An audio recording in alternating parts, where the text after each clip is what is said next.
तो आदाब, नमस्कार, गुड इवनिंग, सत श्री अकाल। एक बार फिर आप तमाम लोगों का स्वागत है एक लंबे ब्रेक के बाद, जब लाइव कहानी नहीं सुनाई।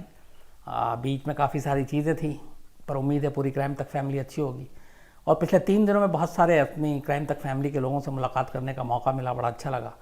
साहित्य आज तक था, इंदिरा गांधी राष्ट्रीय कला केंद्र में, आप लोगों को मैंने बताया भी था। तो अच्छी खासी तादाद में बहुत सारे मिले मुझे, और उन सबसे अलग अलग कई से बात करने का मौका भी मिला। हालांकि बड़ा बिजी शेड्यूल था, लेकिन फिर भी बड़ी खुशी हुई आमने सामने बात करके, उनके रिएक्शन को जानकर, समझकर। और 3 दिनों का सिलसिला अच्छा रहा। कल ख़त्म हुआ तो पूरी आज तक टीम जो है इस वक्त लगभग एक तरह से थकी हुई है, क्योंकि फ्राइडे सैटरडे संडे बड़ा हेक्टिक था। करीब 200 से ज़्यादा गेस्ट, अलग अलग परफॉर्मेंस, अलग अलग चीज़ें। और कल समापन में मुझे मौका मिला था मुशायरे का समापन करने का, तो मेरे लिए एक अलग एक्सपीरियंस भी था। क्राइम की दुनिया से हट के शेर व शायरी की दुनिया में पहुंचना, और डॉक्टर राहत इंदौरी और वसीम बरेलवी जैसे शायर के साथ मंच साझा करना, बल्कि उसकी सदारत करना उस मुशायरे की, जिनको बचपन से सुनते पढ़ते आए। तो एक अलग एक्सपीरियंस था, डर भी था, क्योंकि ऐसे लोगों के साथ बैठना अपने आप में कि कहीं को गलती ना हो जाए। अपना सब्जेक्ट हो तो चलता है, चूँकि ये क्राइम के सब्जेक्ट से बाहर की चीज़ें थी, लेकिन एक नया तजुर्बा था, एक्सपीरियंस था, और अच्छा लगा। और इस मौके का फ़ायदा भी उठाया, भरपूर बहुत सारी शेर व शायरी हुई, शेर भी सुनाए मैंने। आप में से बहुत सारे लोगों ने देखा होगा, क्राइम तक की बहुत सारी फैमिली भी वहाँ मौजूद थी। तो कुल मिला के अच्छा रहा, और इस वजह से बीच में कहानी ज़्यादातर रिकॉर्डेड भी थी। आज लाइव है। आज तारीख़ है 4 नवंबर 2019, दिन है मंडे, हफ्ते की शुरुआत है। लेकिन आज की कहानी पे मैं आगे बढ़ूँ उससे पहले 2 बड़ी ज़रूरी चीज़ें बताना चाहता हूँ। कि अभी 2 ऐसी कहानियाँ सुनाई जिसको लेके बहुत सारे लोगों के मेल आए, बहुत सारी तारीफ़ें हुई, और वो उसके असली हकदार उसका मैं नहीं हूँ। मेरी क्राइम तक की फैमिली के ये 2 मेंबर हैं। एक आकाश काले हैं, जिन्होंने जो मलेशिया के जुड़वा भाइयों की कहानी आपको सुनाई थी, कि कैसे जज को पता था कि इसमें से एक गुनहगार है, लेकिन एक बेकसूर है, और उस चक्कर में हमशक्ल होने की वजह से दोनों को अदालत ने बरी कर दिया। आकाश काले ने मुझे ये स्टोरी भेजी थी और सुझाव दिया था कि ये ज़रूर सुनाएं पूरी क्राइम तक फैमिली को। तो थैंक यू आकाश, आपकी स्टोरी थी, इसलिए उसमें थोड़ा और रिसर्च किया और फिर मैं उसको सुना पाया। दूसरी कहानी जो जॉर्ज जूनियर अमेरिका की कहानी थी, एक 14 साल के बच्चे को कैसे सजाए मौत दी गई, इलेक्ट्रिक चेयर पे बिठाया गया, और करीब 70 साल के बाद पता चला कि वो बेकसूर है, और उसके साथ गलत पूरा जो कोर्ट का की प्रक्रिया थी वो गलत अपनाई गई थी। ये कहानी विमाला प्राण ने सजेस्ट की थी, उन्होंने भेजा था और उन्होंने कहा था कि ये सुनाएं और लोग सुनेंगे। तो थैंक यू विमाला जी आपका, और आकाश काले आप दोनों का। अब आगे कहानी की तरफ बढ़ूँ उससे पहले बहुत सारे कल जो बल्कि पिछले 3 दिनों में मिले, उनको कुछ लोगों को मैंने डेमो करके भी दिखाया था कि तक ऐप जो है, जिसमें आप बिना ब्रेक के सारी कहानियाँ सुन सकते हैं, सारे अपने शोज़ देख सकते हैं। तो तक ऐप आप अपने अपने मोबाइल में उसको डाउनलोड कर सकते हैं, और उसमें बिना ब्रेक के आप कहानियाँ सुन सकते हैं, और बाकी तक जितने भी हैं उनको भी आप देख सकते हैं। तो उसको तक ऐप को आप डाउनलोड ज़रूर करें, आप ही का फ़ायदा होगा उससे, क्योंकि उसमें झुंझलाहट नहीं आएगी कि कहानी के बीच में ब्रेक आ रहा है। अब आज की कहानी की तरफ बढ़ते हैं। आज की कहानी कई मामलों में थोड़ी सी मतलब अलग भी है, कई मामलों में थोड़ा सा चौंकाती भी है, और क्यूरोसिटी भी पैदा करती है। बल्कि मैं ये कहूँ कि जेल ब्रेक की बहुत सारी ऐसी कहानियाँ हैं पूरी दुनिया में, मुझे लगता है कि ये सबसे अलग है, डिफरेंट है। किसी एक शख्स के अंदर एक साथ कई खूबियाँ कैसे हो सकती हैं। हथकड़ियाँ खोलने में माहिर, दुनिया की कोई भी हथकड़ी हो, किसी भी तरह की हो, वो उसको खोल देता। वो अपने पंजों और पैरों के बल चिकनी से चिकनी दीवार के ऊपर भी वो छिपकली की तरह चल जाता। मतलब इस दीवार पे वो सीधे ऐसा लगता कि मानो कि वो छिपकली है। वो अपने जो शरीर की बनावट है उसको किसी भी तरीके से उसका रुख मोड़ देता था। पूरा हाथ पीछे कर ले, पैर पीछे कर ले, पैर एकदम दोनों उठाकर पीछे ले जाए, मतलब सब कुछ वो अपना पूरा एक तरह से हुलिया बदल लेता था। जो शरीर का आकार है उसको छोटा कर ले, बड़ा कर ले, ये हुनर उसके अंदर। तो ये सारी चीज़ें एक शख्स के अंदर, और उस शख्स के साथ जुड़ा हुआ एक रिकॉर्ड, और वो रिकॉर्ड ये है, कहानी जापान की है, कि एक शख्स कैसे जापान की 4 अलग अलग जेलों को ब्रेक करता है। और हर जेल में जब वो जाता है, पहली बार जब उसको सज़ा हुई उसको छोड़कर, तो हर जेल में ये पता है कि ये जेल तोड़कर भागा था, इसलिए उसके लिए ज़्यादा सुरक्षा, ज़्यादा उसकी निगरानी की गई। लेकिन उसने हर जगह पे चैलेंज किया कि मैं भागूंगा। एक उसके अंदर काबिलियत ये भी थी कि वो हथकड़ी सिर्फ खोलना नहीं जानता था, बल्कि उसके अंदर ताकत इतनी थी कि एक बार तो उसने हथकड़ी तोड़ डाला और गार्ड के सामने, और उसने कहा कि ये लो मैंने हथकड़ी तोड़ दी और मैं एक दिन जेल से भी भाग जाऊंगा। तो इतनी सारी उसके अंदर क्वालिटी। कहानी है जापान की। कहानी शुरू हुई 1936 में। योशे शिरातोरी, ये नाम एक नौजवान का जापान के। तो योशे शिरातोरी जो है वो अमोरी एक जगह है जापान में, वहां का रहने वाला। 1936 में शिरातोरी पे एक कत्ल का इल्ज़ाम लगता है और इस इल्ज़ाम में उसे जेल भेज दिया जाता है। अदालत में मुकदमा चलता है, लेकिन जेल भेजने के दौरान अभी अदालत का फैसला नहीं आया और उसको यातनाएं दी जाती हैं, टॉर्चर किया जाता है, उसको मारा पीटा जाता है। उस वक्त जेल में कैदियों का वहाँ पे बड़ा इमेज ख़राब थी पूरे जापान में, कि वहाँ अजीब अजीब तरीके से बर्ताव करते। एक सिर्फ टोक्यो का जो जेल था वो थोड़ा अलग था। तो अमोरी जेल में ये भी जाता है, यहाँ पे उसके ऊपर काफ़ी जुल्म ढाए जाते हैं और कोर्ट में मुकदमा चल रहा था। और उस दौरान में जो सरकारी वकील हैं वो शिरातोरी के लिए सजाए मौत की मांग कर रहे थे और उसे लगा था कि जिस तरीके से मुकदमे की कार्रवाई चल रही, हो सकता है उसे सजाए मौत मिल जाए। तो उसके सामने अंधेरा ही अंधेरा था, क्या करे। तभी उसने फैसला किया कि वो इस जेल से भाग जाएगा पहली बार 1936 में, गिरफ्तारी के बाद। मुकदमे का भी आखिरी फैसला नहीं आया। अब इसने जेल से भागने का प्लान शुरू किया। सबसे पहले इसने देखा कि जेल में जो गार्ड हैं उनकी ड्यूटी कब कब कहाँ कहाँ होती है, पेट्रोलिंग पे कितने कितने देर में वो लोग आते हैं। उसने करीब 6 महीने इसको ऑब्जर्व किया, बड़ी गहराई से देखा। फिर उसने कुछ चीज़ें उसको समझ में आई। उसे पता चला कि इस जेल के अंदर 15 मिनट के अंदर पेट्रोलिंग होती है। तो जब एक बार 15 मिनट में पेट्रोलिंग होती है तो एक तरफ से जब वो गार्ड गुजरना शुरू करते हैं तो फिर अगर वो गुजर गए तो पीछे के सारी चीज़ें खाली रहती हैं। तो ये चीज़ उसे पता चल गई थी कि इस जेल से भागने के लिए उसके पास सिर्फ 15 मिनट है। 15 मिनट में वो इस जेल से भाग सकता है। लेकिन दिक्कत ये थी कि उन 15 मिनटों में उसको न सिर्फ अपने सेल का ताला खोलना था, बल्कि उसके साथ 6 और दरवाजे थे जिनसे बाहर निकलना था। अब ये अपनी तैयारी शुरू करता है। पूरे जेल की रेकी कर चुका था, गार्ड की पेट्रोलिंग का वक्त मालूम कर चुका था, गैप पता था 15 मिनट। फिर ये बाथरूम से धीरे धीरे प्लास्टिक की बाल्टी के साथ कुछ तार जो हैंडल बनाकर वहाँ यूज़ करते थे उस वक्त, उसने उन तार को इकट्ठा करना शुरू किया और फिर उसी तार से इसने सबसे पहले अपने सेल का दरवाज़ा खोला। दरवाज़ा खोलने के बाद अभी इसे 5 दरवाजे से और गुजरना था। फिर इसने दूसरा दरवाज़ा खोला, फिर तीसरा, फिर चौथा, फिर 5वां, फिर छठा।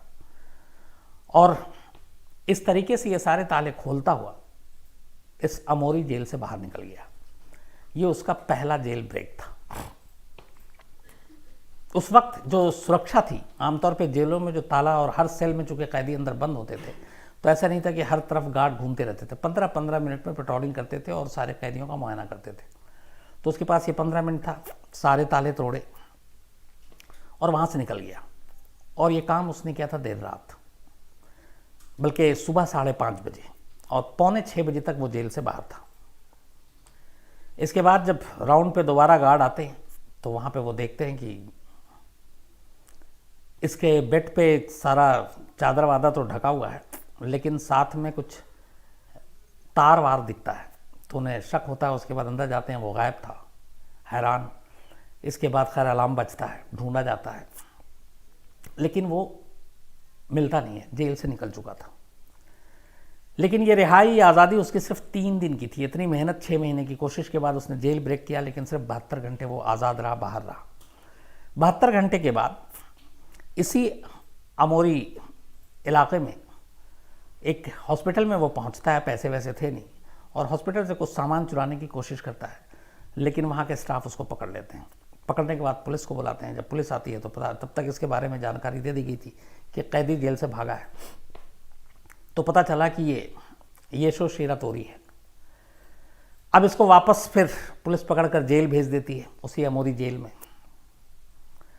अब वहाँ पे जब जेल में भेजती है, इसके बाद फिर मुकदमा चलता है। तो पहले मुकदमे का जो इसके ऊपर चल रहा था तब तक उसका फैसला नहीं आया था, लेकिन अब ये चूँकि जेल भी ब्रेक कर गया और उसके बाद पकड़ा गया, तो उस कत्ल के लिए और इस फरारी के लिए, जेल से भागने के लिए शीरा तोरी को उम्र कैद की सज़ा सुना दी जाती है।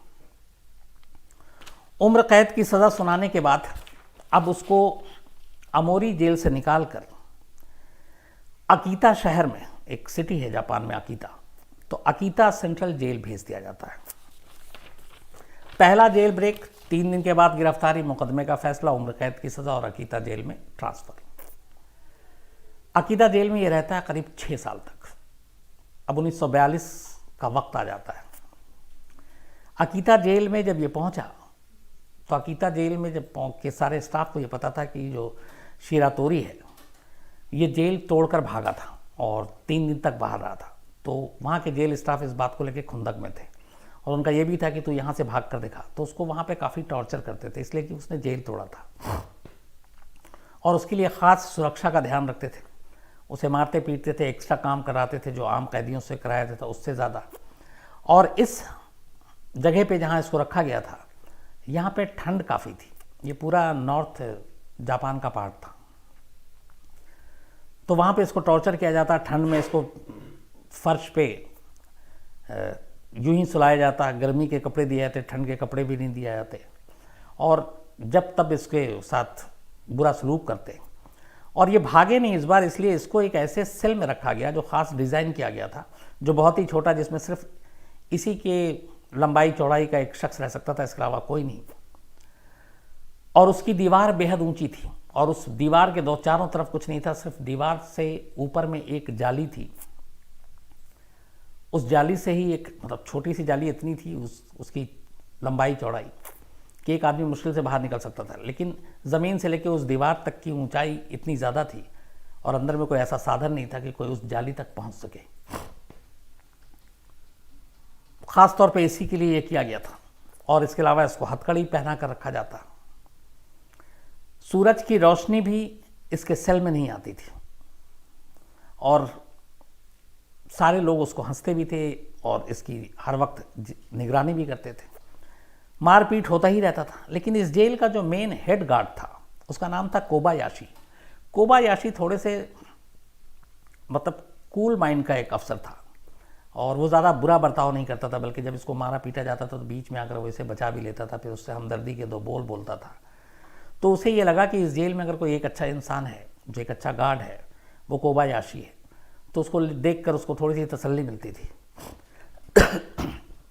लेकिन बाकी जेल के स्टाफ के बर्ताव से वो बहुत दुखी था और किसी तरीके से वो वहाँ से निकलना चाहता था। इस दौरान ये 1942 साल सेकेंड वर्ल्ड वॉर, जो दूसरा विश्व युद्ध है, वो छिड़ा हुआ था। जापान भी उसमें शामिल था, अमेरिका से जापान की लड़ाई चल रही थी, दुनिया 2 हिस्सों में बटा हुआ था और इधर शीरा तोरी जेल के अंदर बंद था, दूसरी बार जेल में आया था। इसी दौरान में तारीख आती है 15 जून 1942। 6 साल हो गए थे उसको इस जेल में रहते हुए। तमाम इसकी निगरानी हो रही थी। उस कमरे में, जिस सेल में इसको रखा गया था, वहाँ से निकलने का कोई रास्ता नहीं था। एक दरवाज़ा था, दरवाजे के बाहर गार्ड, अंदर ना कोई खिड़की, ना कोई और दरवाज़ा, ना कोई और रास्ता। एक बहुत ऊंची दीवार और उस दीवार के ऊपर एक जाली, उस दीवार तक पहुँचने का कोई जरिया नहीं।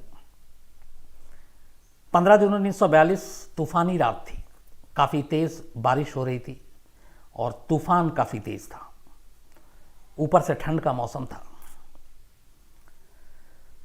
तो अचानक उस बारिश के मौसम में जब तूफान गार्ड आया और उसने रात को सेल में झांका तो उसके होश उड़ गए। उसने देखा कि सेल में शीरा तोरी तो है ही नहीं। अब वो अचानक अंदर आया तो उसको ये लगा कि कहाँ जा सकता है, क्योंकि दरवाज़ा बंद है, दरवाज़ा खुला नहीं, दरवाजे से बाहर निकलने की उसको आज़ादी नहीं थी। हथकड़ी उसके हाथ में, तो ज़मीन खा गई, आसमान निकल गया। इसके बाद वो फिर अलार्म वलाम बजता है, लेकिन उसका कोई पता नहीं चलता है। इसके बाद पता चलता है कि वो कैसे भागा यहाँ से। हथकड़ी खोलने में उसको महारत हासिल थी, तो हथकड़ी के लिए वो किसी भी एक कोई चीज़ उसे मिल जाए वो उससे खोल लेता था। तो उसने हथकड़ी खोलने का वही तार और बाकी पिन, इन तरीक़ों का इस्तेमाल किया और उसके बाद वो क्या करता था कि रात को जब गार्ड अपनी शिफ्ट बदलते थे तो इसके पास जो 15 या 20 मिनट होता था, उस दौरान में ये अपनी हथकड़ी खोलता। हथकड़ी खोलने के बाद दीवार पे चढ़ने की प्रैक्टिस करता अपने पंजे और पैर के बल पर, और वो ठीक उसी तरीके से जैसे छिपकली दीवार पे चलती है। और वो बिल्कुल कॉपर की दीवार थी, और वो उस चिकनी दीवार पे भी बेहद आसानी से धीरे धीरे प्रैक्टिस करके ऊपर चढ़ना शुरू किया। और वो कई फीट ऊंचाई पर वो जाली थी जहाँ से बस एक हवा आने का जरिया था। तो ये प्रैक्टिस करता, फिर वापस आता, अपनी हथकड़ी को बंद कर लेता, फिर सो जाता। 6 महीने उसने ऐसा किया। 6 महीने के बाद इसको महारत आ गई दीवार पर चलने की, बिल्कुल स्पाइडरमैन के जैसे। उसके बाद ये क्या करता कि जो जाली थी वो स्टील की जाली थी, लेकिन उसकी जो फ्रेम थी चारों तरफ वो लकड़ी की थी। तो जब ये प्रैक्टिस कर करके उस जाली तक पहुंच गया, तो पर उसे लगा कि इस जाली को खोले कैसे, क्योंकि वो स्टील मजबूत, काटने का कोई औजार नहीं और कोई तरीका नहीं, तोड़ने के लिए कोई सामान नहीं। तो ये वहाँ पे जाता और उस लकड़ी के फ्रेम को, जो इसको खाने के लिए कुछ प्लेट और ये सारी चीज़ें मिलती थी और सूप बॉल, उसके ज़रिए वो 15 से 20 मिनट हर रात प्रैक्टिस करने के बाद जब ये दीवार पे चल चुका तो ये ऊपर जाता और उस लकड़ी के फ्रेम को ठोक पीट के किसी तरह से कमज़ोर करने की कोशिश करता, फिर नीचे आता, फिर अपनी हथकड़ी पहनता और सो जाता। करीब महीने गुजर गए। इसके बाद उसे लगा कि अब ये फ्रेम जो है थोड़ा लूज़ हो गया। फिर एक रात उसने चुना, अब उसे मालूम था कि ये फ्रेम आसानी से खुल जाएगा, फिर भी उसने इंतज़ार किया जेल में, क्योंकि ऊपर जाकर छत पे और भागने में फिर एक ख़तरा ये भी था कि उसके पैरों के कदमों की आवाज़ नीचे आ सकती और गार्ड अलर्ट हो सकते हैं। तो उसने इंतज़ार किया कि कोई बारिश हो, कोई तूफ़ान आए, कोई आंधी आए और उसमें उसकी आवाज़ दब जाए। और ये तूफ़ान और ये बारिश 15 जून 1942 को मिला और वो उस रात दीवार से पे चढ़ता हुआ ऊपर पहुंचा। फ्रेम को उसने धक्का मारा, वो खुल गया। छत के रास्ते ये जेल से भाग गया, छिपकली की तरह दीवार पर चढ़कर। अब उसके जाने के बाद चूंकि बारिश और आंधी थी, किसी को पता नहीं चला। शिरातोरी 6 साल के बाद पहली जेल ब्रेक के दूसरी बार अब जेल ब्रेक कर चुका था और वो उस जेल से फिर निकल भागता है। 3 महीने इस बार उसकी आज़ादी थी। पहली बार जब उसने जेल ब्रेक किया तब वो 3 दिन के लिए बाहर था, 3 दिन में पकड़ा गया। दूसरी बार 3 महीने बाद, 3 महीने बीत गए। अब तारीख आती है 18 सितंबर 1942, 18 सितंबर 1942। लेकिन इस बार इस दूसरे जेल ब्रेक के बाद जिस तरीके से वो पकड़ाया, वो भी अपने आप में एक बेहद अनोखी कहानी है। शायद वो न पकड़ा था। जेल से भागने के बाद ये 3 महीना इधर उधर रहा। शिरातोरी की एक बीवी और एक बेटी भी थी, लेकिन उसने ये पता किया था कि पहले जेल ब्रेक के बाद जब वो कोर्ट वोट रूम में मिली तो पता चला कि उन 3 दिनों में ही कई बार जापान की जो पुलिस थी वो उसके ऊपर निगरानी रखती थी, नज़र रखती थी कि भागकर शायद फैमिली के पास आएगा। तो इसलिए फैमिली के पास जाना खतरनाक था, तो वो गया नहीं। तो इन 3 महीने भी जो बाहर रहा तो वो फैमिली को उसने कांटेक्ट करने की कोशिश की, लेकिन लगा कि पकड़ा जाएगा, तो वो फैमिली के पास फिर नहीं गया। 3 महीने बाद शिरातोरी अकीता पहुंचता है। अकीता में ही जहाँ पे जेल, और जो अकीता जेल के मेन जो हेड वार्डन थे, जो गार्ड था कोबायाशी, जिसने उस जेल में सारे कैदियों के साथ जो बुरा सलूक करते थे गार्ड, जो हेड गार्ड था, जिसने शिरातोरी के साथ हमेशा अच्छा सलूक किया, हमदर्दी के बोल बोले, ये वही था। और इसी के घर जेल से भागने के 3 महीने के बाद अचानक उस घर की घंटी बजती है। खुद हेड गार्ड जो है अकीता जेल का, वो कोबायाशी दरवाज़ा खोलता है और उसके सामने उसी का जेल का भागा हुआ एक कैदी खड़ा हुआ है 3 महीने बाद। अब वो सन्न रह जाता है क्योंकि वो भी उसकी तलाश में था। तो पहले तो उसे समझ में नहीं आता, फिर खैर वो अपने अंदर बुलाता है, उसे बैठाता है, खाना वाना खिलाता है, फिर पूछता है कि तुम जब भाग चुके तो यहाँ क्यों आए। तो उसने कहा कि एक्चुअली मैं जेल से भागना नहीं चाहता हूँ कभी, लेकिन जो जेल के अंदर सलूक होता है कैदियों के साथ, मुझे उससे गुस्सा है, मुझे उससे लड़ाई है। मुझे पहले जेल में भी पीटा गया, मारा गया, जो गैरकानूनी तरीके से एक्स्ट्रा काम है वो कराए गए। यहाँ पे कैदी मुझे मारते थे, मुझे ठीक से सोने नहीं देते थे, लेकिन आप ही एक शख्स थे जिसने मुझे इंसान समझा और मेरे साथ अच्छा सलूक किया। तो मैं आपके पास इसलिए आया हूँ कि एक मैं प्रपोज़ल लेकर आया हूँ। मैं सरेंडर करना चाहता हूँ, लेकिन ये सरेंडर मैं जस्टिस डिपार्टमेंट के सामने, जो जापान की एक पूरी जस्टिस डिपार्टमेंट है, उनके सामने करना चाहते हैं, जजों के सामने करना चाहता हूँ, अपने इस मुद्दे को लेकर कि जो जेल का हमारा सिस्टम है उसको सुधारा जाए और जेल के अंदर जो एक इंसानों के साथ, कैदियों के साथ जो जानवरों जैसा सलूक किया था वो बंद हो। तो शायद मेरी आवाज़ से बाकी जेल के कैदियों के ऊपर कुछ असर पड़े, उनके साथ अच्छा हो। तो इसलिए मैं आपके पास आया हूँ, क्योंकि आप पे भरोसा, आपने जेल में मेरे साथ अच्छा सलूक किया था। क्या आप मेरी मदद करें और मुझे जस्टिस डिपार्टमेंट तक ले चले, मैं वहाँ सरेंडर करना चाहता हूँ। कोबायाशी के ऊपर भरोसा था शिरातोरी को, इसलिए वो वहाँ पहुँचा था। कोबायाशी उसे भरोसा दिलाता है, ठीक है चलो मैं तुम्हारी मदद करूँगा। इसके बाद इसी बीच में शिरातोरी अंदर बाथरूम चला जाता है, पर कोबायाशी अपना वादा पूरा नहीं करता। वो इस दौरान में पुलिस को कॉल कर देता है। थोड़ी देर के बाद पुलिस वहाँ पहुँच जाती है और शिरातोरी दूसरे जेल ब्रेक के ठीक 3 महीने बाद जो हेड गार्ड था उसी के घर से अरेस्ट हो जाता है। लेकिन ये गिरफ्तारी एक धोखा थी, क्योंकि वो गया था दूसरी उम्मीद में, लेकिन जिससे उम्मीद और जिससे मदद के लिए गया था उसी ने उसको गिरफ्तार करवा दिया। अब पहली बार फैसला आया नहीं था, दूसरी बार उम्र कैद की सज़ा हुई पकड़े जाने के बाद। तो अब ये दूसरे जेल ब्रेक के बाद ये जब पकड़ा गया तो फिर इसको उम्र कैद के साथ 3 साल की सज़ा और जोड़ दी गई जेल ब्रेक के लिए। तो अब उम्र कैद तो थी ही, साथ में 3 साल की सज़ा और हो गई। इसने कोर्ट से कहा कि ठीक है आप मुझे सज़ा दे दीजिए, लेकिन आप मुझे टोक्यो के जेल में रखें। टोक्यो का मौसम थोड़ा सा ठीक होता है, वार्म होता है, और ये टोक्यो के जेल के बारे में ये भी थी कि वहाँ कैदियों के साथ थोड़ा सा ठीक ठाक सलूक किया जाता है। तो इसने गुजारिश की इस अदालत में कि मुझे टोक्यो जेल भेजा जाए, लेकिन अदालत ने इसकी बात नहीं मानी और अब तीसरी बार इसको सीधे नॉर्थ जो जापान है उसमें एक जगह है होकाइडो। होकाइडो एकदम बिल्कुल ठंड इलाका है, यहाँ पे बर्फ़ की पहाड़ियाँ हैं। तो होकाइडो में जो सबसे बड़ा जेल है और बड़ा एकांत में है उसका नाम है आबाशिरी जेल। तो जापान के अब एक और शहर होकाइडो में, जिसके आबाशिरी जेल में अब शिरातेरू को भेज दिया जाता है उम्र कैद और 3 साल और सज़ा काटने के लिए। आबाशिरी जेल की खास बात यह थी कि इसका इतिहास रहा है कि कभी भी इस जेल से कोई कैदी बाहर नहीं भागा।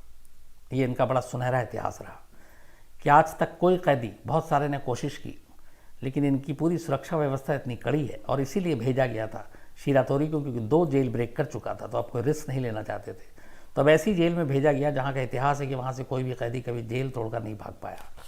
कुछ ने कोशिश की, वो मारा गया। इस जेल की खासियत ये भी थी कि एक तो ठंड इलाका, और जब इसको भेजा गया वहाँ पे 1943 की अब बात आ गई। वहाँ पे जो टेम्परेचर था उस वक्त वो बिलो फ्रीजिंग पॉइंट था, मतलब जमा देने वाली सर्दी से भी कम। वहाँ ले जाने के बाद आबाशिरी जेल के स्टाफ को भी पता था कि ये 2 बार जेल ब्रेक कर चुका है, तो उन्हें भी अलग खुन्नस थी। वहाँ पे भी इसके साथ बुरा सलूक किया गया, ऐसे मारा पीटा गया। एक दिन कहते हैं कि उसको इतना मारा पीटा गया कि इसने फिर हथकड़ी पहने हुआ था और इसे गुस्सा आया और उसने गार्ड के सामने अपनी ताकत के बल पे उस लोहे की हथकड़ी को तोड़ डाला, दोनों हाथों में जो था। और तोड़ने के बाद उसने चैलेंज किया कि तुमने जो मेरे साथ सलूक किया तुम देखना मैं इस जेल से भी भाग के दिखाऊंगा। तब गार्ड वार्ड हंसे, लेकिन वो डर गए थे कि उसने उनके सामने बिना ताला खोले हुए उस हथकड़ी को तोड़ डाला। तो जब उसने हथकड़ी तोड़ा तब उस जेल प्रशासन को एक ख्याल आया कि ये तो हथकड़ी कभी भी खोल सकता है, तोड़ सकता है।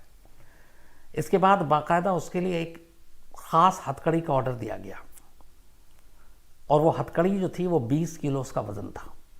उस हथकड़ी की ख़ास बात ये थी कि उसमें कोई की होल नहीं था कि जिससे से खोला जा सके, और उस हथकड़ी को उसको दोनों हाथ पीछे की तरफ करके पहनाया जाता, 20 किलो वजनी।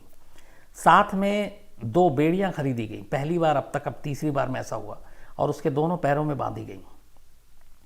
हाथ दोनों पीछे की तरफ बंधे हुए हथकड़ी से, और दोनों पैरों में बेड़ियाँ, 20 किलो वज़न। और इसके बाद इसको वैसे ही रखा गया। इस हथकड़ी को खोलने में सिर्फ 2 घंटे लगते थे जो इसे पहनाया गया था, क्योंकि उसमें कोई की होल नहीं, कुछ नहीं। और उसको खोलने के लिए बाकायदा मेटल वर्क स्पेशलिस्ट के 2 लोग आते थे, और वो 2 हफ्ते में एक बार आते थे, और तब वो खोलते थे, और उसको खोलने की जो पूरी जो प्रक्रिया थी वो 2 घंटे की थी। 2 घंटे बाद जाकर वो खुलता था। इसके लिए एक स्पेशल सेल बनाया गया था जिसके अंदर इसको रखा गया, और वहाँ पे पूरी ज़बरदस्त इसकी निगरानी की जाती। इसको जो खाना दिया जाता था वो भी ऐसे कि मतलब जैसे डॉग खाना खाते हैं, दोनों पीठ हथकड़ियाँ बंधी हुई हैं, प्लेट इसके आगे डाल दिया गया, रेंगते हुए प्लेट तक पहुँच रहा और मुंह से खाना खा रहा है। कभी कभी रहम आता तो वो हाथ खोल देते, जो 15 दिन में जब वो आता, और वरना रूटीन यही था कि वो उसी तरीके से खाना खाता। सोना भी मुश्किल था क्योंकि दोनों हाथ पीछे की तरफ बंधे हुए थे और साथ में बेड़ियां थी। अब वो इस तरीके से उस जेल के अंदर रह रहा है। 15 दिन में एक बार जब खुलता, वो स्पेशलिस्ट आते हथकड़ी खोलने के लिए, तो उस दिन उसको नहाने को मिलता और उस दिन अपने कपड़े बदलता, वरना ऐसी ही सारी चीज़ें उसकी चल रही थी। करीब साल भर बीत गया। अगस्त 1943 की तारीख आ गई। एक दिन अचानक एक गार्ड को आवाज़ आई छत पर, और वो ठीक उस सेल के ऊपर छत थी जिसमें शिरातोरी जो है वो बंद था। वो भागकर नीचे आता है, सेल में जाता है, देखता है शिरातोरी के सेल में वो 20 किलो की हथकड़ी और जो पैरों में जंजीरें बंधी हुई थी वो एक कोने में पड़ी हुई हैं, और शिरातोरी अपने सेल से गायब है। अब सवाल ये है कि कैसे गायब हो गया। तो बाद में पता चला फिर इस तीसरे जेल ब्रेक की कहानी उसने कैसे तोड़ी। इसको हर दिन खाना जो दिया जाता था उसमें इसको सूप भी दिया जाता था, और सूप बॉल होता था।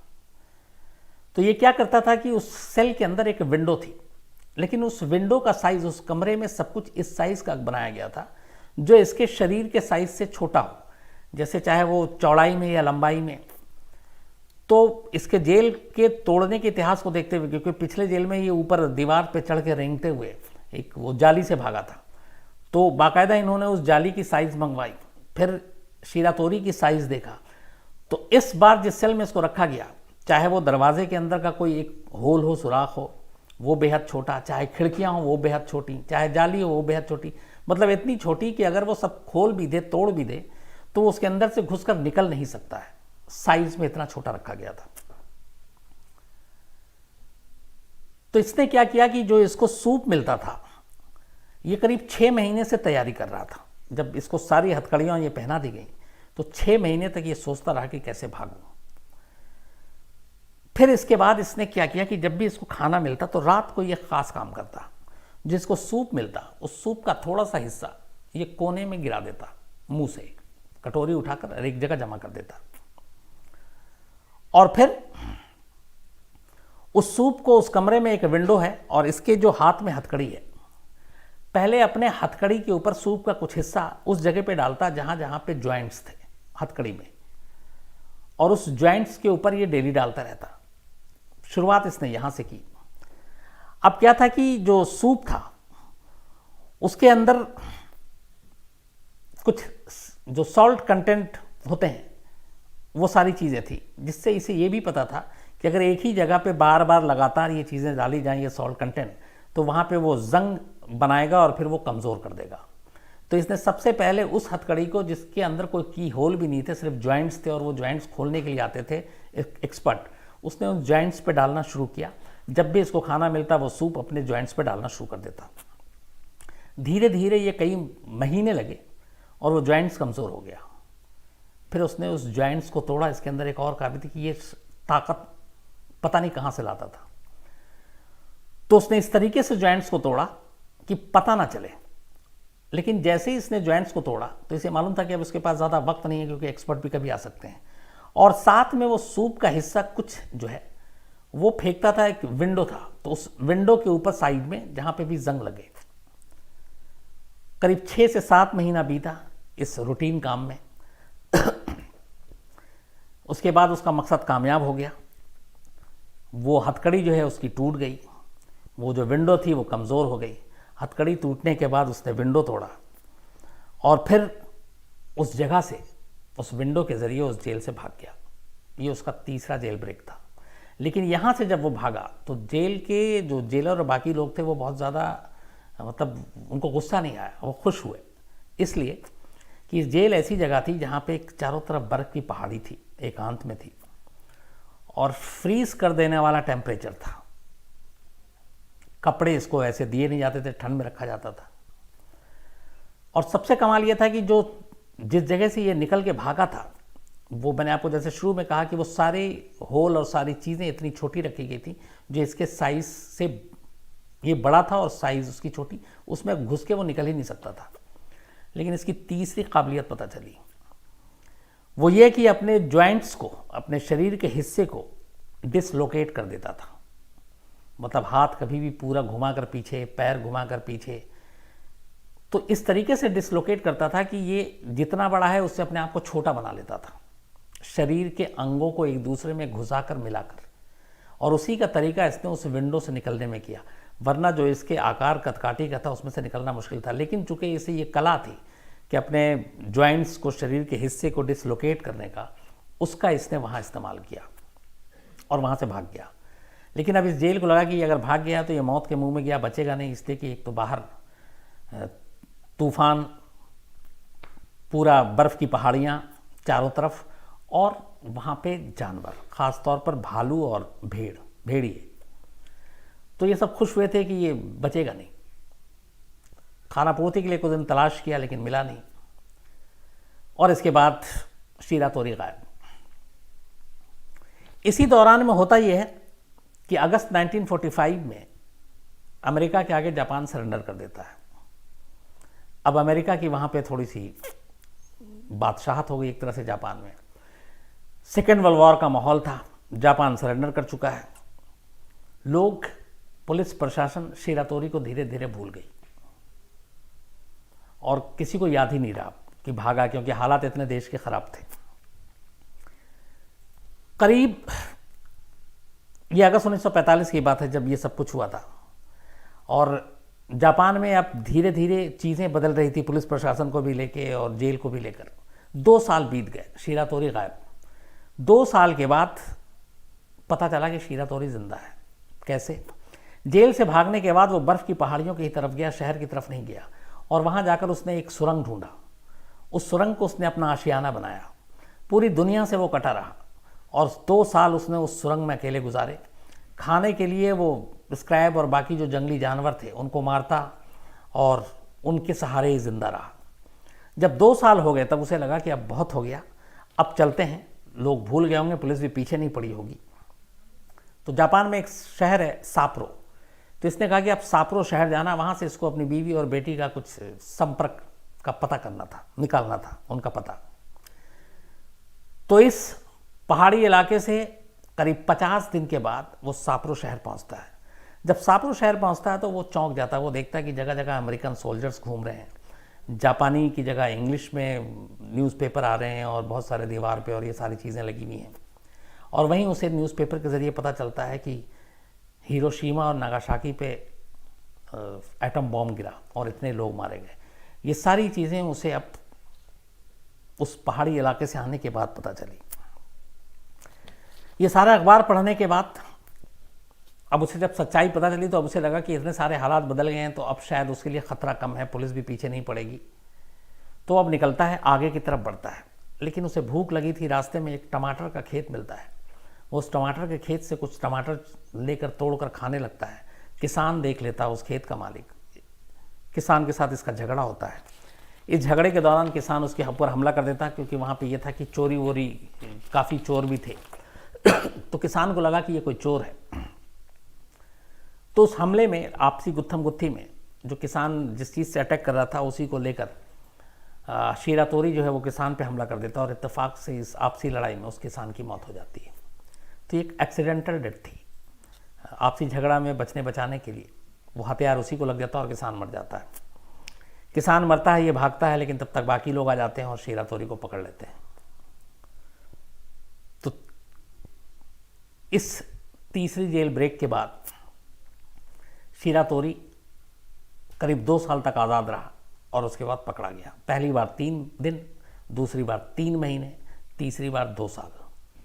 2 साल की आज़ादी के बाद अब वो फिर पकड़ा जाता है और इस बार चूँकि एक किसान के कत्ल का इल्ज़ाम था तो उसको पकड़ने के बाद फिर सापरो जेल भेज दिया जाता है और सापरो की डिस्ट्रिक्ट कोर्ट अपना फैसला सुनाती है 1947 में और शिरातोरी को मौत की सज़ा देती है क्योंकि उसके ऊपर कत्ल का इल्ज़ाम था। मौत की सज़ा सुनाने के बाद अब इसको सापरो जेल भेज दिया गया। अब ये था कि इसको कभी भी मौत की सज़ा दी जा सकती है। इतिहास ये था कि ये 3 जेल ब्रेक कर चुका था, पूरे जेल प्रशासन को सब कुछ मालूम था, तो आपकी कोई रिस्क नहीं लेना चाहते थे। तो इसलिए इस बार काम ये किया कि जिस सापरो जेल में शिरातोरी को रखा गया वहाँ इसके ऊपर 24 घंटे की निगरानी लगाई गई। 6 आर्म्ड फोर्स जो हथियारबंद जवान, उनका काम ही सिर्फ स्पेशल ये था कि शिरातोरी पे आपको नज़र रखनी है। खिड़की, दरवाजे, छत, कोई भी ऐसी जगह जहाँ से कमरे के अंदर से निकलने, तोड़ने, निकल भागने की ज़रा सी भी गुंजाइश होगी, उन सब क्यों अब इतना और छोटा किया गया क्योंकि पिछली जेल से पता चला था कि इसने अपने जो जॉइंट्स हैं उनको डिसलोकेट कर लेता है। तो उन्होंने कहा कि एक चीज़ पता की उन्होंने फिर कि ये जॉइंट्स तो डिसलोकेट कर सकता है लेकिन अपने सर को छोटा या बड़ा नहीं कर सकता है। तो उन्होंने हर चीज़ को जो बनाया वो ऐसा बनाया कि बाकी चीज़ें तो हाथ पैर ये बॉडी सब सिकोड़ कर निचोड़ कर अंदर जा सकता है, बट जो इसके सर का साइज़ है उस सर के साइज़ से छोटी हर खिड़की से लेके हर सुराख रखी ताकि अगर ये कुछ कर भी ले, दीवार में छेद भी कर ले, खिड़कियाँ तोड़ भी दे, तो वो इतनी छोटी होंगी कि इसका सर ही उसके अंदर नहीं घुस पाएगा और ये फंस जाएगा। तो इन्होंने इसके सर के हिसाब से और सर के साइज़ के हिसाब से ये सारी चीज़ें की। 6 लोग लगातार इस पर नज़र रखते थे और इसलिए जब इतनी ज़्यादा सख्ती थी तो पहली बार ऐसा हुआ था कि इसको हथकड़ी भी नहीं पहनाया क्योंकि उन लोगों को मालूम था कि इसको कोई भी हथकड़ी पहनाओ ये खोल देगा, तोड़ देगा। तो उन्होंने कहा हटाओ, हथकड़ी इसको नहीं पहनाते हैं, हर वक्त इसके ऊपर नज़र रखते हैं और इसको देखते हैं। अब ये सबसे मुश्किल काम था इस जेल से भागना क्योंकि इसके ऊपर नज़र है और सारी चीज़ें इसके पिछले जो जेल से भागे उन सबको ध्यान में रख के बनाया गया। इसने जब इस स्पेशल डिज़ाइन किए हुए कमरे में इसको रखा गया तो ये आने के बाद सबसे पहले ये काम करता कि जब इसे मौका मिलता ये छत की तरफ घूरना शुरू कर देता और दीवार की तरफ देखना शुरू कर देता। तो जो गार्ड थे 6 लगातार इसको देखते रहते थे। वो देखते और हंसते कि ये, वो समझते कि ये छत से भागने का प्लान कर रहा है और भाग नहीं पाएगा और इस मतलब एक तरह से चैलेंज के तौर पे देखते थे और उसके ऊपर हंसते थे कि ये बेवकूफ़ है। एक तो काम उसने ये किया तो उन गार्ड को ये लगा कि ये ज़रूर छत के रास्ते कुछ जुगाड़ में लगा हुआ है। दूसरा काम उसने ये किया कि जैसे उस सेल में आया तो उसको फर्श पे सोने के लिए दिया जाता था। जेल में आने के करीब 15 दिन के बाद इसने एक हैबिट बना ली। जेल में जब आते हैं तो उसका एक रूटीन होता है कि आपको जेल के मैनुअल के हिसाब से टाइम टेबल उठना होता है, जागना होता है, काम करना होता है। तो जब भी वो गार्ड इसको उठाने आता तो ये आना कहानी करता। अगर 6 बजे उठना नहीं उठता, 6:30 7, इसके लिए पिटता भी वो पर उठता नहीं। तो 1 2 3 4 5 6 दिन ऐसे लगातार ये चलता रहा। तो गार्ड को ये लगा कि अच्छा ये थोड़ा कमज़ोर भी हो गया, वक्त भी बीत रही थी, उम्र भी बीत रही थी। तो गार्ड को लगा कि शायद यहाँ पे एक तो इसने मार खाए, बहुत टॉर्चर भी हुआ है अलग अलग, 2 साल तक ये पहाड़ियों में रहा। तो फिर उन्होंने कहा कि चलो उसमें से कुछ रहमदिल था कि इसको छोड़ देते हैं। तो कई बार वो उसको उठाते और वो उठता नहीं और अपने ज़मीन पे बेड जो एक गद्दा और वो मिला हुआ था वो उसी पे सोया रहता। धीरे धीरे वक्त बीता और एक दिन अचानक रात को गार्ड सारी निगरानी करने के बाद वहाँ पे जो सारे इसकी निगरानी होती थी और रात को फिर गार्ड चले जाते थे, मतलब वो हर वक्त आमने सामने नहीं होते थे। तो सारा उन्होंने चेक किया, चले गए। सुबह सुबह जब वो आते हैं तो देखते हैं कि सेल से शिरातोरी गायब है और वो चारों तरफ देखते हैं, खिड़कियाँ वैसी हैं, जाली वैसी है, दरवाजे वैसे ही हैं और कहीं कुछ नहीं है। आखिरी में उनकी नज़र उसके गद्दे पे जाती है, गद्दा सरकाते हैं। उसके बाद पता चलता है कि उन्होंने सब कुछ किया, बस एक गलती कर दी थी। जेल स्टाफ ने उसके पुराने 3 जेल ब्रेक के इतिहास को देखते हुए उसकी हथकड़ियों से लेके, उसके सुराख से लेके, उसके शरीर के आकार को बदलने से लेके, उसके सर के साइज से लेके हर चीज़ कर दिया। पूरी दीवार, छत, खिड़कियाँ सब मजबूत कर दी। ज़मीन की तरफ देखना वो भूल गए थे। उसने जिस जगह पे वो सोता था उसके ठीक नीचे एक सुरंग बना लिया था और उस सुरंग के रास्ते वो निकल गया। और वो सुरंग वो रात को बनाया करता था और फिर जैसे ही वो गार्ड या कुछ आते तो वापस जो फ्लोर बेड था वो उसी जगह पे रख देता। तो वो जितनी खुदाई करता जाता और फिर फ्लोर बेड से उसको ढक देता। और इसके बाद फिर पता चला कि शुरुआत में उसने जो नाटक किया था, जब गार्ड उसको उठाने के लिए आते थे और वो नहीं उठता था तो उनको ये लगता था कि ये काम वाम नहीं करना चाहता। एक्चुअली वो ज़मीन तैयार कर रहा था कि कभी जब मैं ये खुदाई शुरू करूं और उसके बाद अचानक वो आ जाएं और कहीं हटा लें और देख लें कि नीचे क्या हो रहा है, तो उनका भरोसा जीतने के लिए पहले बिना खुदाई शुरू करने से पहले उसने ये नौटंकी की कि वो लगातार सोता रहता था। तो उन्हें लगा कि इसको आदत हो गई है सोने की और इसलिए वो थोड़े थोड़े उसकी तरफ से बेपरवाह होते गए। लेकिन असल में ये उसकी प्लानिंग थी कि जब वो खुदाई शुरू करे तब भी उन्हें लगे कि ये नहीं उठ रहा, तो इसका मतलब है कि पहले चूंकि जब वो नहीं उठता था तो आके कई बार तलाशी भी ली, गद्दे भी सरका दिए।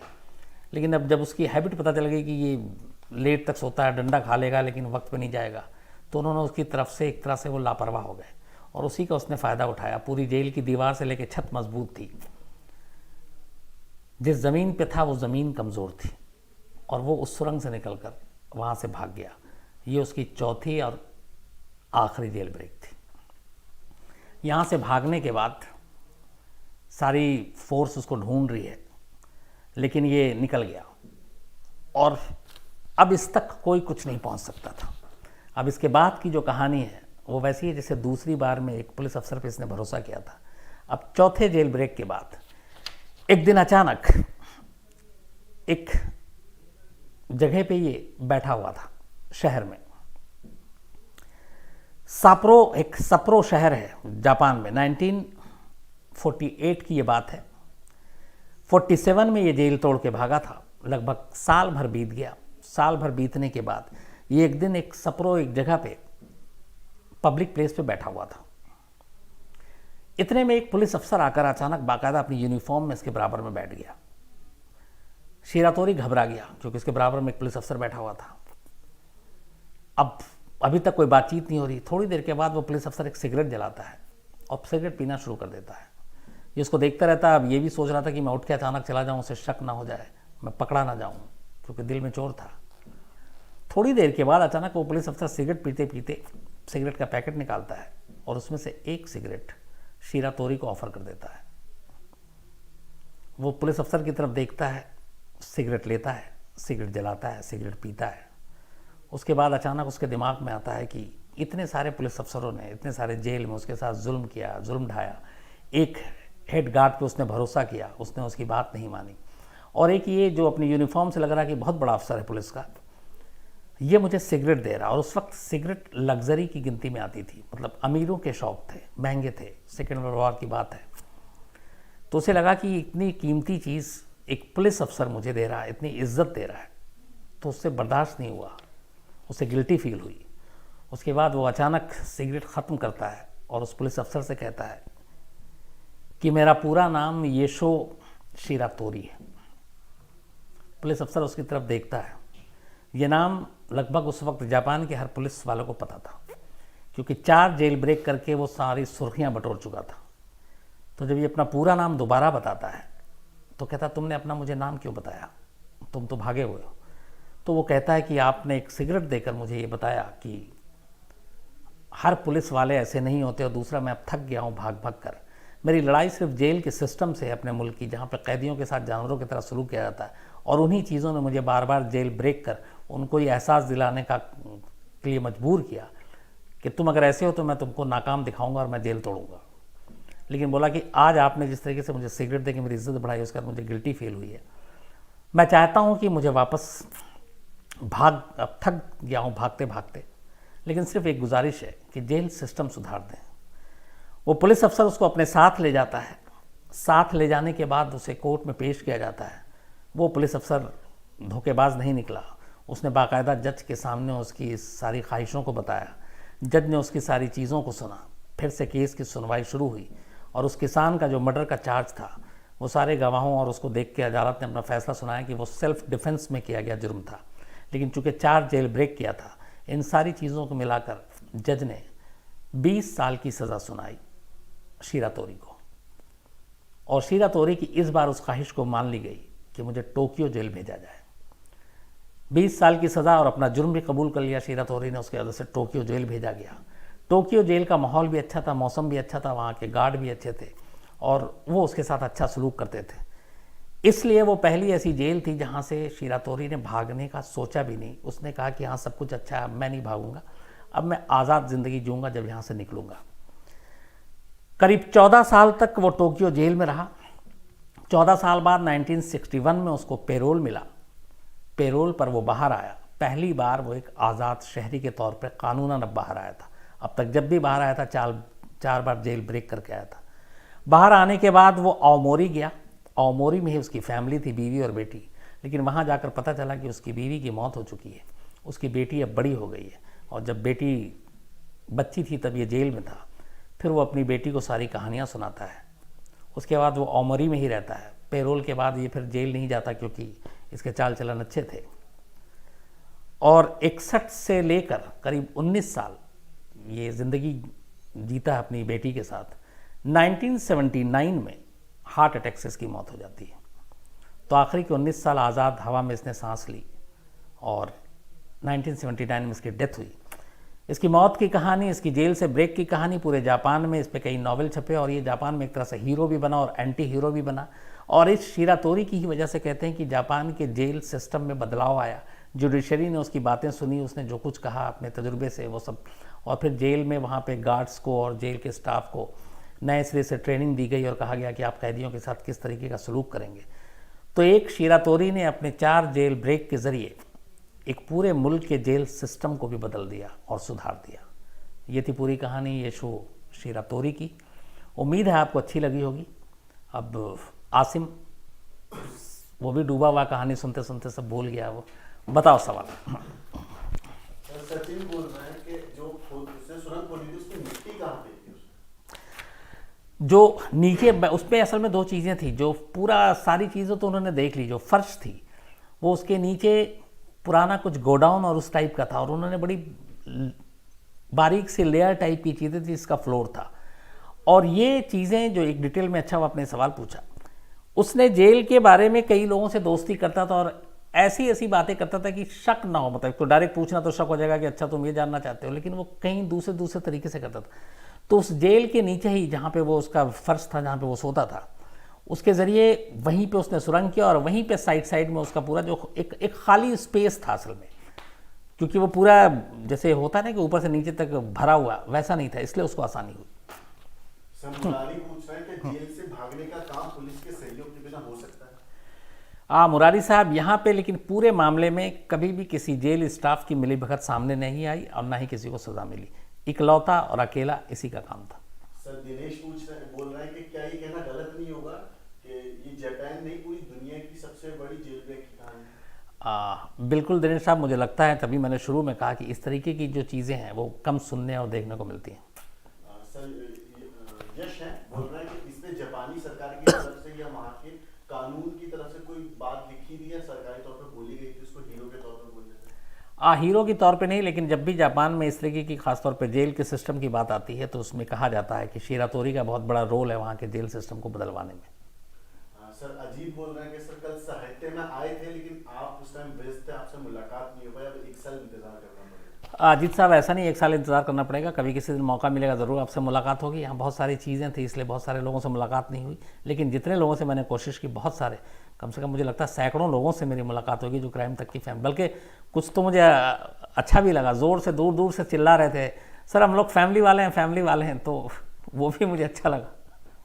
सर यशपाल सिंह बोल रहा है कि सर वो कनाडा से क्राइम तक की स्टोरी रोज देखते हैं, फेसबुक पे उन्होंने सवाल किया। यशपाल जी, थैंक यू वेरी मच, आप बस कनाडा से देखते रहिए।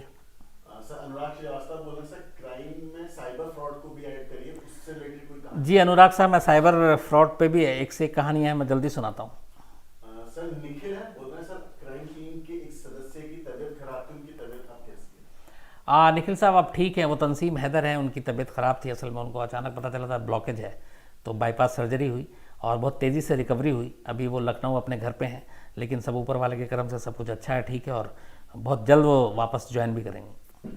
सर ओनली न्यूज़ 24/7 करके अकाउंट है, बोल रहे हैं सर हमारी टीम आज तक के साहित्य आपसे मुलाकात नहीं हो पाई। मंजू, दिलीप, सौरभ और फिजा का नाम लेंगे तो हमें मंजू, दिलीप, सौरभ, फिज़ा, मुझे भी अफसोस है आप लोगों से मुलाकात नहीं हुई, लेकिन चलिए फिर कभी मुलाकात होगी। सर मनीष है, बोल रहे हैं कि सर ये जो क्राइम था इसे क्राइम की कैटेगरी में रखना चाहिए जो जेल ब्रेक किया था, यानी क्योंकि एक तरह से अच्छा ही था कि मनीष साहब, जेल ब्रेक अपने आप में क्राइम की कैटेगरी में आ जाता है, क्योंकि जहाँ पे भी रूल और नियम और कानून को तोड़ा जाता है, ब्रेक होता है। जेल ब्रेक तो वैसे ही जुर्म है, तो बिल्कुल ये क्राइम की कैटेगरी में है। सर मेहुल पूछ रहे इंडिया में जेल कैदियों की हालत कैसी है? इंडिया में मेहुल साहब अलग अलग जेलों की अलग अलग हालात है, लेकिन हालांकि मैं तो दूसरी बात बता रहा हूँ कि जापान वाले की कहानी छोड़ दीजिए, अपने यहाँ तो जेल में ही लोग मौज काटते हैं। अपने असल में बाहर में ज़्यादा मुझे लगता है सज़ा मिल रही है, जेल में तो आपके पास पैसा है, पहुँच है, तो आप पार्टी कीजिए, बर्थडे मनाइए, म्यूज़िक सुनिए, मोबाइल ले जाइए, टीवी ले जाइए, एसी ले जाइए, फ्रिज रखिए, क्या क्या सुविधाएं नहीं, बीच बीच में तो तस्वीर आप देखते ही रहते, तो अपने जेल में तो मौज है।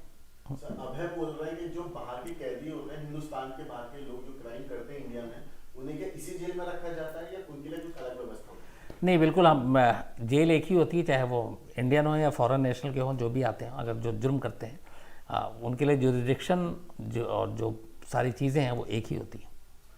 सर युवराज है, बोल रहे हैं कि हाल फिलहाल में वीडियोज आई थी जेल की, सच में ऐसा होता है कि अंदर? युवराज साहब, मैंने अभी आपको बताया, अपने जेल में बहुत मौज है, ऐश है, पैसे दीजिए, आपको सारी सुविधाएं उपलब्ध है। सर प्रभात बोल रहे हैं, सर क्या कभी आपको जेल में जाने का मौका मिला? जी प्रभात साहब, मैं कम से कम दर्जन भर से ज़्यादा जेल में जा चुका हूँ, चाहे वो तिहाड़ का हो या यूपी का हो या बिहार का हो, इवन महाराष्ट्र के, राजस्थान के, एमपी के, बहुत सारे जेल में गया हूँ।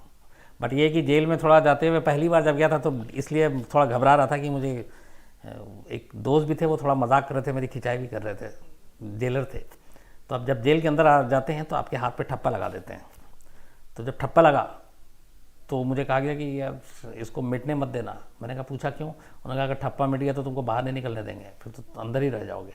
तो पूरे जेल के अंदर पहली बार का एक्सपीरियंस था कि मैं घूम रहा था, सब अच्छा, गर्मी का दिन भी था, तो मैं बार बार बस इसी को देख रहा था, यार ये कहीं ना मिट जाए, कहीं पसीने से ना मिट जाए और मालूम है मैं अंदर ही रह जाऊँ।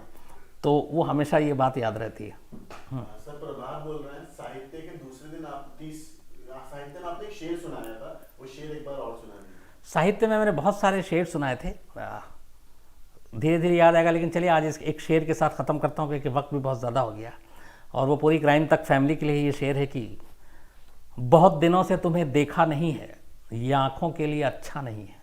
तो थैंक यू वेरी मच, यही दुआ है पूरी क्राइम तक फैमिली हमेशा अच्छी रहे। कल मुलाकात होगी रात 9 बजे आपसे एक बार फिर, तब तक अपना ख्याल रखिए, थैंक यू।